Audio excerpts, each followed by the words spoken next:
I'm with British driver Graeme Hanna from EMAL Racing. Graeme, you seem to be a die-hard radical racer. Where does the passion for racing come from, and how did you get into the radicals? You're right when you say I'm a die-hard racer. It's not always been radicals. Last season we started racing in radicals before EMAL Racing was racing in the GT racing, but now we wouldn't do anything different. Radicals is for us. And what are your hopes for the championship? We have a slightly slower car because it's older, it's heavier, the aerodynamic kit is not as good as some of the other cars. But this year we're in the clubman class, and hopefully there'll be some good racing competition, and maybe we'll get some trophies and podiums and maybe even push for the championship. Who knows? You share the racing passion with your co-driver Mark Jordan. Now, racing with two is half the racing time. Is it half or double the fun? It's double the fun. And I would say it's half racing time, but we support each other, and there's always a little bit of competition within a two-driver team as well, so we push each other. Thank you, Graeme Hanna. Let's now have a look at the onboard lap of Graeme Hanna. And we are on board with Graeme Hanna in the silver, white, red EMAL SR3B Radical race car. Going through the first few corners, a left, right, left, turn 1, 2 and 3.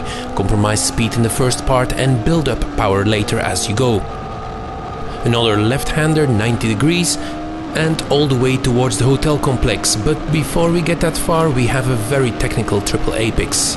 The very prominent black rubber marks on the track prove that this is a hard braking zone before we find our way around and under the hotel.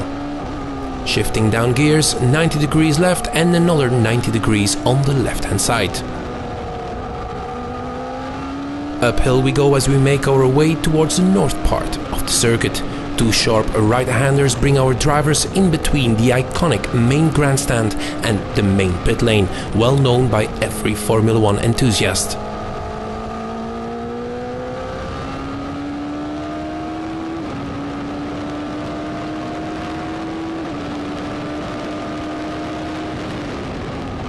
At the end of the main straight we go into the official turn 1 of the circuit and uphill again.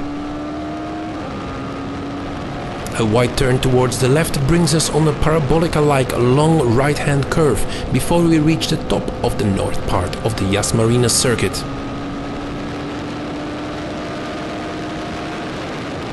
A sharp left right-hander before we reach the slowest part of the circuit, the hairpin.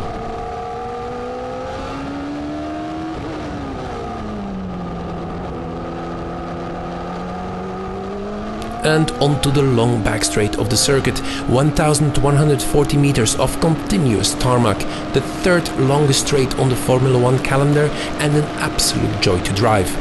Only 20 meters shorter than the Korean straight, and you can add another 10 meters on top of that for the Shanghai straight.